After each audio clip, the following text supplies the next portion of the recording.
Et précisément, ce qu'on observe récemment, c'est cette grand effort pour refaire des soirées, pour se forger des moments à coups de mobile éteint, écran tourné face contre table. Donc ce sont ces micro-gestuels par lesquels on fixe des limites, qui sont des limites... voilà, des limites qu'on se fixe à soi-même et qui, au fond, délimitent notre espace face à la connexion permanente.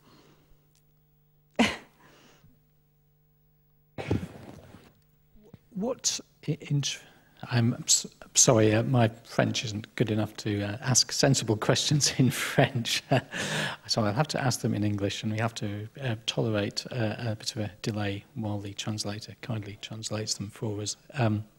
So, Joël,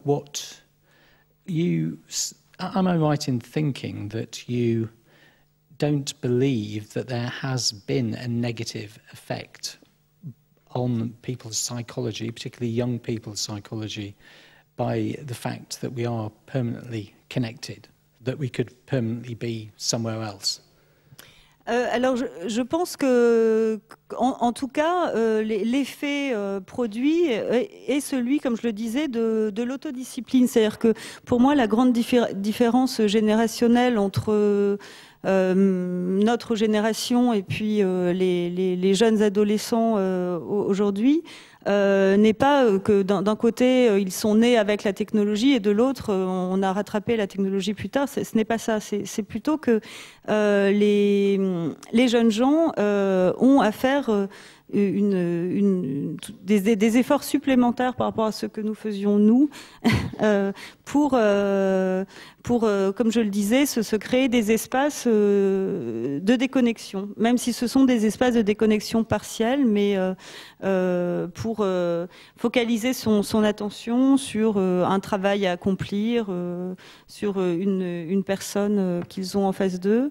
Ces efforts d'autodiscipline sont plus grands aujourd'hui pour les adolescents, et en tout cas ils les font. Ce qui est sûr, c'est qu'ils les font, et que pour tous les adolescents que j'ai pu rencontrer au cours des 8 dernières années, c'est une question, c'est un problème de mettre en œuvre cette autodiscipline. C'est un effort qui est réalisé.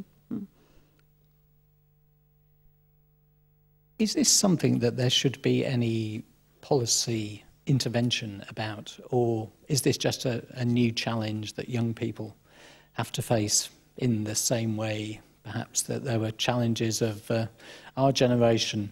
It's always sad, isn't it, when you realise you're in a generation gone, but is it just something that policymakers can do nothing about and should not be concerned about?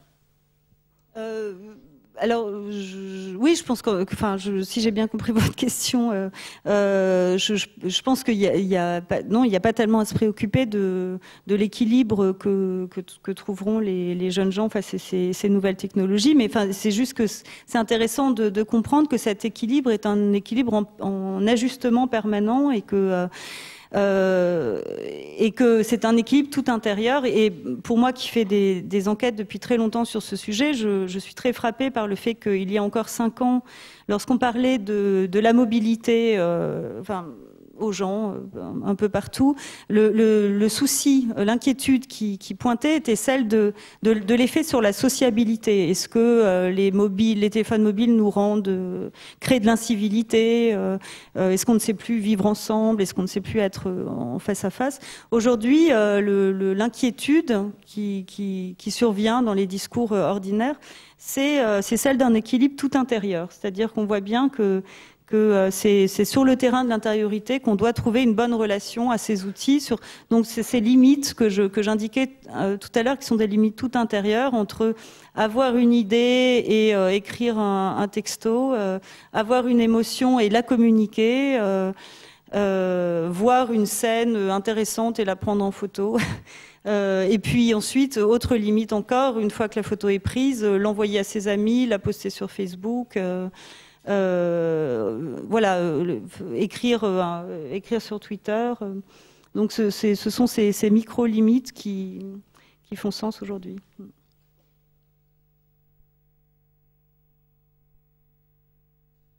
Is your concern that people can't always create these kind of limits themselves? That some people are better at it than others, some people can't do it.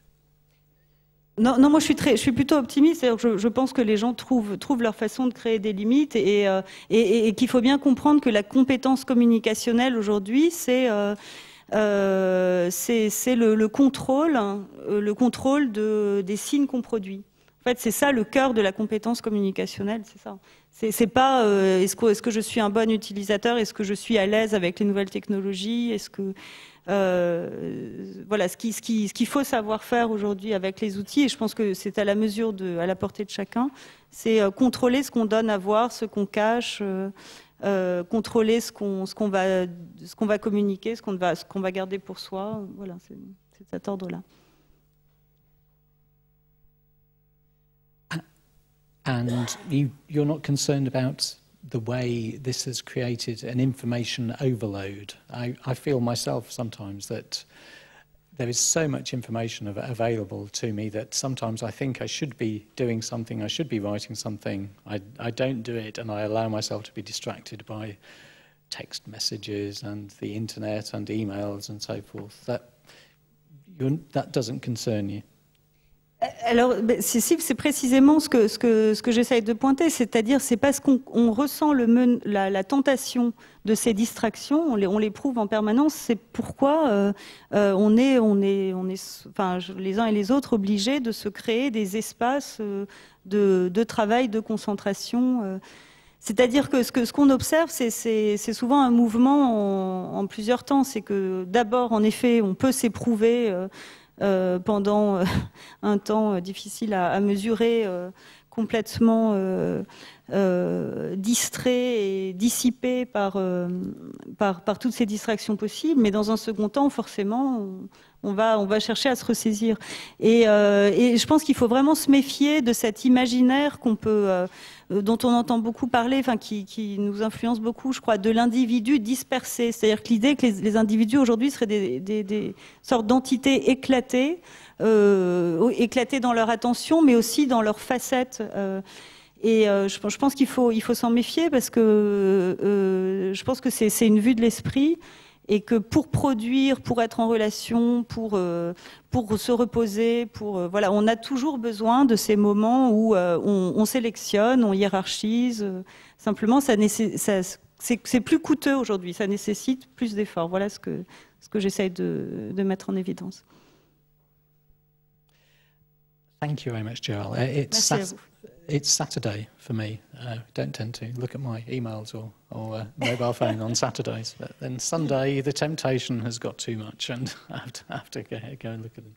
Thank you very much, Joelle. I hope at the end of these presentations we'll have a lot of questions from the floor. We should have at least 10 minutes to have your own questions discussed. I'd like to move on to Frédéric Pujol from IDAT, who's I hope he won't mind me saying, got a long history in talking about and analysing spectrum matters. I think ever since we've been looking at the spectrum world, Frédéric has been there, and we've been reading his stuff with a great interest. So I hand over to you for an overview of where you think we are in terms of wireless economy.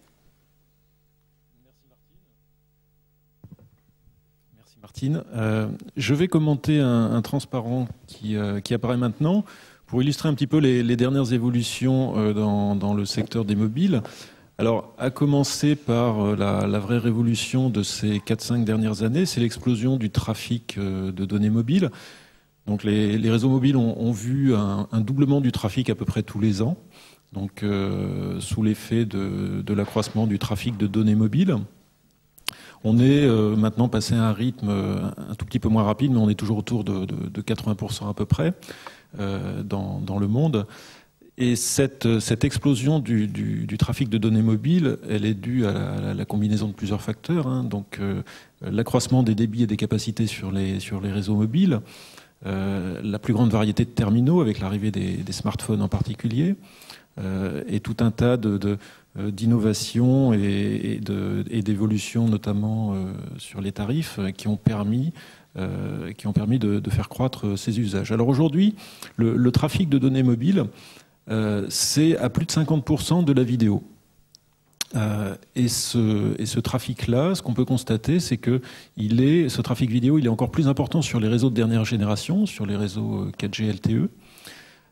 Ceci grâce aux débits qui sont beaucoup plus élevés sur les réseaux LTE, au temps de latence qui est réduit, et globalement à un confort d'utilisation qui est plus grand, parce que c'est quelque chose qui est constaté également sur les réseaux fixes. Dès que l'utilisateur commence à attendre une vidéo, s'il attend plus de 3-4 secondes, il va zapper, il va passer à autre chose. Avec LTE, l'effet d'instantanéité fait que la consommation de vidéos est beaucoup plus fluide. Alors c'est un premier phénomène. Donc aujourd'hui, bon, ce qui est bien établi, c'est la consommation de vidéos sur les réseaux 3G, donc surtout dans le mode descendant, c'est-à-dire qu'on va aller chercher des vidéos généralement en streaming ou éventuellement pour les télécharger. Ce qu'on commence à voir apparaître de plus en plus aussi sur les réseaux 4G, c'est le trafic montant. Donc le contenu généré par les utilisateurs qui souhaitent partager des photos, des vidéos avec leurs amis, qui vont poster des vidéos sur les réseaux sociaux. Donc on n'en est pas du tout encore comme sur certains réseaux fixes dans le monde, notamment un réseau fibre optique à Hong Kong où le trafic montant est plus important que le trafic descendant. Aujourd'hui, il y a quand même encore une très grande dissymétrie dans le trafic mobile, donc qui est beaucoup plus descendant que montant, mais on verra peut-être dans quelques années une inversion de tendance. Une autre innovation avec les réseaux LTE, c'est qu'on devrait voir arriver dans les réseaux mobiles le mode diffusion, donc le mode broadcast. Ceci est en cours de développement aux États-Unis, en Corée du Sud notamment. Donc là où une vidéo, quand vous consommez une vidéo aujourd'hui, elle est envoyée depuis le serveur jusqu'à votre terminal avec un lien unique, il sera possible d'envoyer à un plus grand nombre d'utilisateurs des vidéos qui sont beaucoup téléchargées. Alors les premières applications qui devraient se développer dans ce domaine-là, ce seront des applications notamment aux États-Unis dans les stades de foot ou les stades de baseball pour envoyer aux spectateurs donc des ralentis ou alors leur permettre de consulter des fiches sur les joueurs.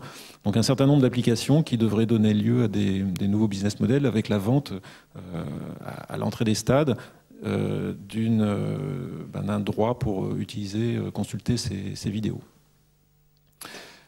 On parlait, alors Roberto Viola tout à l'heure parlait de la 5G. C'est vrai que l'Europe a raté le train de la 4G.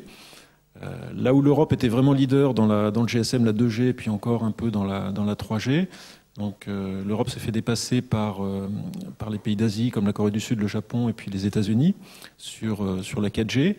Donc il y a des efforts qui sont déjà mis en œuvre pour la prochaine génération. Mais la 4e génération se développe extrêmement rapidement actuellement dans le monde, donc plus rapidement que les générations précédentes. Et à l'IDAT, on prévoit qu'en 2017, la barre du milliard d'utilisateurs de réseau LTE sera dépassée. Alors à cette date-là, ce qu'on observera, il y aura un certain nombre de modifications de l'écosystème par rapport à aujourd'hui, donc on aura beaucoup plus d'objets connectés. Ça a déjà été mentionné tout à l'heure, mais on commence déjà à voir apparaître ces différents objets, donc au-delà des terminaux qu'on est habitué à utiliser aujourd'hui, donc les tablettes, les smartphones, les clés, éventuellement les routeurs. Donc on va voir apparaître beaucoup plus d'objets connectés qui vont générer pour certains très peu de trafic, mais qui seront utilisés en très grand nombre. Donc il y aura des capteurs M2M pour les réseaux d'eau, les réseaux d'électricité. Il y aura également un flux vidéo qu'on attend assez important, puisque c'est Cisco qui annonce que dans 5 ans, 10% du trafic vidéo sera généré par des machines. Donc ça, c'est un peu le buzz aux États-Unis, donc tout ce qui est télésurveillance qui va passer par les réseaux 4G. Donc un grand nombre de caméras qui enverront des flux vidéo montants par le réseau mobile. Voilà un petit peu les grandes tendances du moment dans le secteur du mobile. Donc pour répondre à cet afflux de trafic sur les réseaux, les moyens de répondre, c'est d'améliorer les technologies. Donc améliorer l'efficacité spectrale. Donc ce qui est gagné en changeant de génération, c'est en général un facteur 2, éventuellement un facteur 4 à peu près. Ensuite, les opérateurs ajoutent des sites. Donc il faut plus de sites radio et des sites plus petits. Donc Roberto Viola en parlait tout à l'heure, avec donc les petites cellules vont se développer pour apporter de la capacité dans les endroits où le trafic est le plus important. Et puis bien sûr, il faut plus de spectre. Mais là, on est un petit peu encore dans le même ratio que pour les gains apportés par la technologie, c'est-à-dire que on peut parler d'un doublement probable de la disponibilité de spectre pour les réseaux mobiles dans les 5 à 10 ans qui viennent, mais vous voyez bien que pour arriver à supporter la croissance de trafic, c'est principalement vers le nombre de sites qu'il faudra chercher le facteur de multiplication le plus important. Voilà Martine pour les commentaires sur ce slide. Thank you very much, Frederick. Do you see a difference between what's going on with LTE, 4G in Europe and what's happening in other countries around the world? Oui, alors il y a des différences extrêmement importantes pour expliquer le décalage entre les pays qui sont partis les premiers en matière de LTE, que sont la Corée du Sud, le Japon et les États-Unis. Alors, il y a un certain nombre de facteurs. Alors, pour les États-Unis, on peut expliquer ça par le fait qu'il y avait une concurrence des technologies, que des opérateurs ont été amenés à basculer très très tôt sur LTE parce que, comme Verizon Wireless, ils étaient un petit peu dans une impasse avec la technologie CDMA 2000. Autre facteur, ça a été l'attribution rapide de spectre, donc la bande 700 aux États-Unis, qui n'est pas du tout la même que la bande 700 qui est envisagée pour l'Europe et l'Asie-Pacifique. Et puis enfin, dernier facteur favorable aux États-Unis, c'est la facture mensuelle qui est à peu près le double de ce qu'elle est en Europe. Donc les opérateurs sont en très bonne santé, ils ont des capacités d'investissement qui sont très importantes. Donc voilà les facteurs pour les États-Unis. Pour la Corée du Sud et le Japon, bon, il y avait pour le Japon notamment une grande saturation des fréquences, il y a une innovation technologique qui est toujours très très forte, avec une recherche et développement toujours très avancée sur les dernières technologies radio. En Corée du Sud, on peut sans doute parler de politique industrielle. Les opérateurs sont assez nettement dirigés par le gouvernement. Et puis il y a des industriels nationaux qui sont aussi soutenus dans cette démarche-là. Ce qui est absolument remarquable en Corée du Sud, c'est que 100% de la population a été couverte avec les réseaux LTE moins d'un an après le lancement de ces réseaux. Donc c'est vraiment c'est une première, ça ne s'est jamais vu ni dans les réseaux 2G ni dans les réseaux 3G. Et aujourd'hui, le LTE connaît un très très grand succès en Corée du Sud, avec en plus un accroissement du revenu moyen par utilisateur.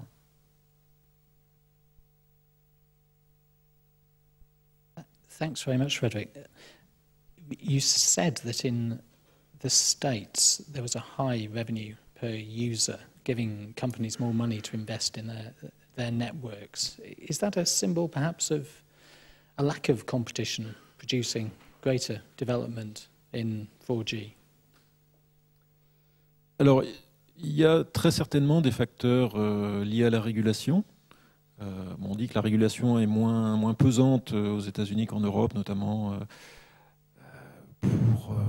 pour un certain nombre de raisons historiques, mais il y a d'autres facteurs qui jouent également.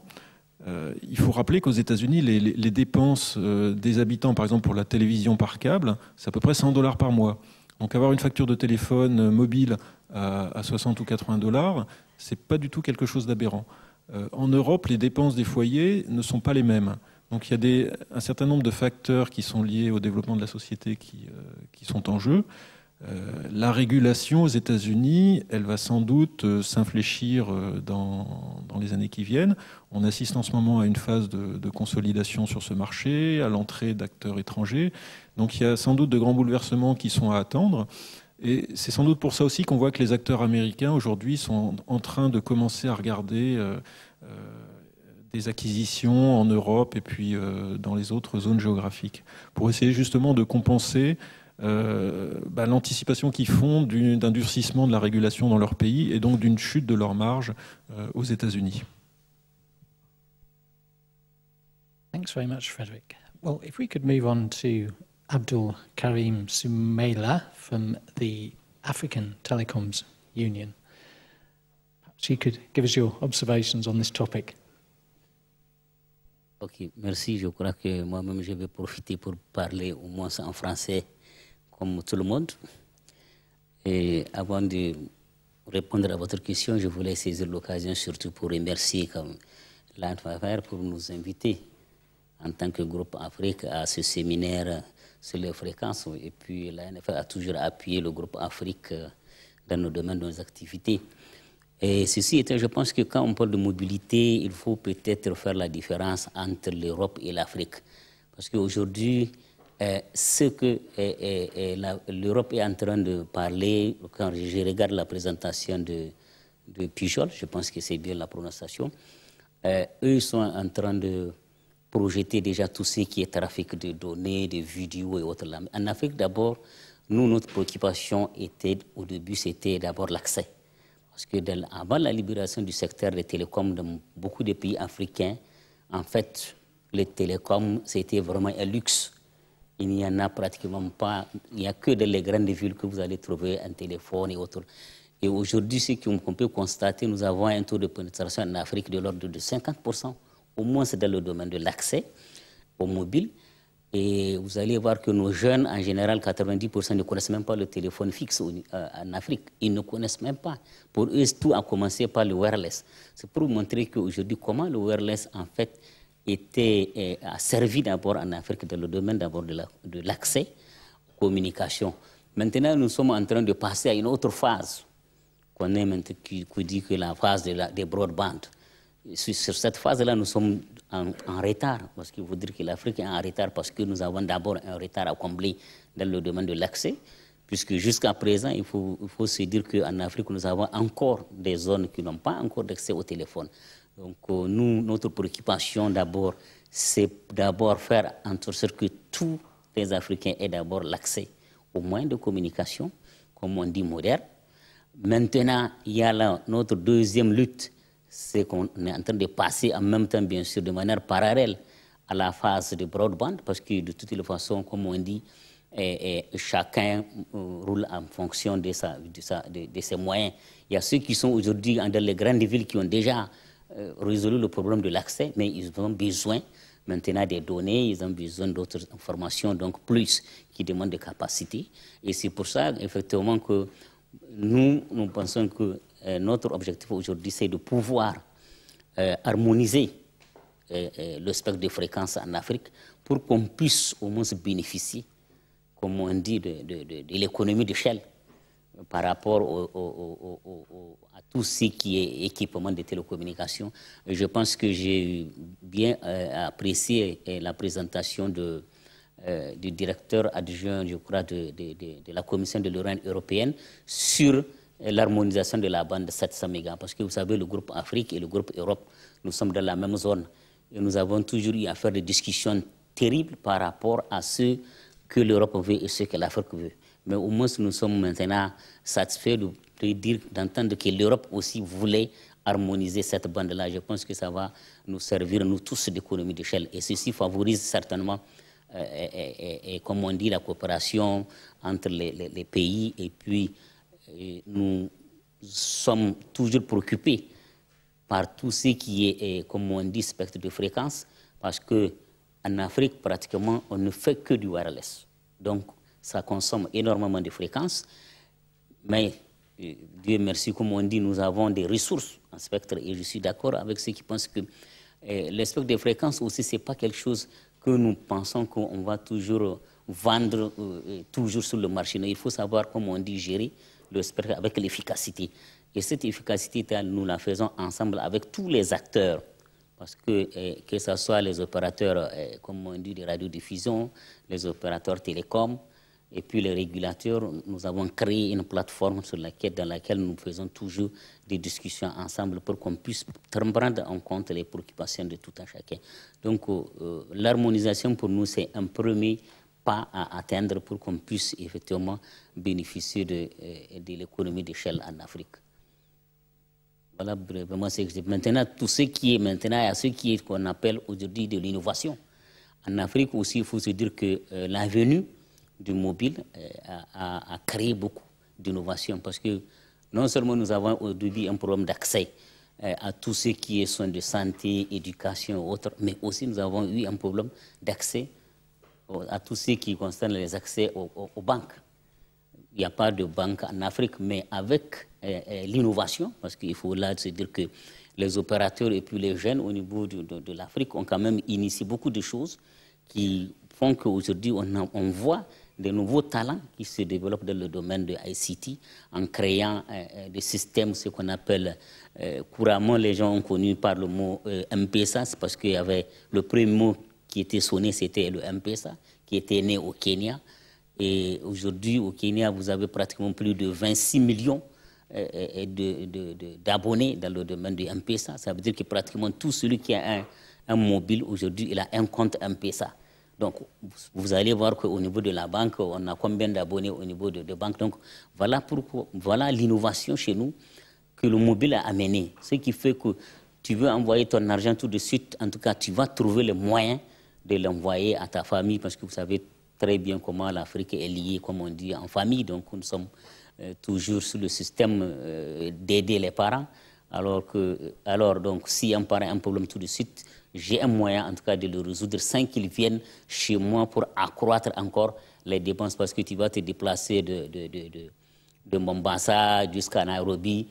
Ça va d'abord coûter le transport, alors que tu peux envoyer cet argent-là, en fait, à 2 ou 3, 4 Kenya shillings. Mais cette révolution, heureusement que ça s'est répandu dans beaucoup de pays africains, ça ne s'est pas resté au Kenya, et c'est devenu ce qu'on appelle le mobile money dans d'autres pays. D'autres appellent ça M-Pesa, d'autres appellent ça Zen Money. Je pense que pour nous, en Afrique, c'était vraiment l'innovation qui a révolutionné le monde de la banque aujourd'hui. C'est le e-banking, disons, le money, mobile money. Parce que bon, nous, on a toujours dit M-Pesa, mais c'est le mobile money qui est l'une des plus grandes innovations en Afrique aujourd'hui. Et je pense que, comme on a dit, il faut toujours laisser la technologie. Je pense qu'il ne faut jamais être contre la technologie quand elle vient, parce qu'en réalité, on ne sait pas où elle peut amener. Parce qu'au début, je me rappelle très bien, parce que j'ai travaillé avec les opérateurs étatiques, on était complètement opposés à tout ce qui était téléphonie IP au début, parce qu'on s'est dit que c'est un manque à gagner aux opérateurs. Mais aujourd'hui, tout celui qui ne fait pas du data et autour de là n'a pas de revenus. Je pense que nous sommes en faveur de ceux qui pensent qu'il faut laisser la technologie, il faut voir comment elle peut venir, mais on ne sait pas où elle va. Donc son futur est très difficile de prévoir, mais je pense que c'est très important. Mais de manière générale, aujourd'hui, bien sûr, ce qui intéresse tout consommateur, c'est quoi? C'est l'accès, l'accessibilité, c'est la mobilité et bien sûr aussi la qualité du service. Voilà un peu ce que je peux dire de manière, comme les Français disent, ramasser sur cette mobilité en Afrique. Merci.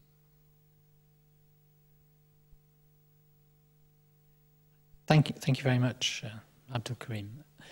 A colleague of mine thinks that with the advent of 700 megahertz, Africa will become a big new power in telecoms, and we'll see the development of cheap handsets coming out of Africa, and the size of the market in Africa will change the balance of power in telecoms at the moment, which tends to lean more towards big markets like the States. Do you think he's right? I think it's right. I will reply in English so it will be easier for you to understand me. I think what we must take in consideration in Africa is there's two ways. One, we were at least 1 billion, we say 1 billion in English of population. But we are not the same like US or like China. Because in Africa you have at least 55 countries.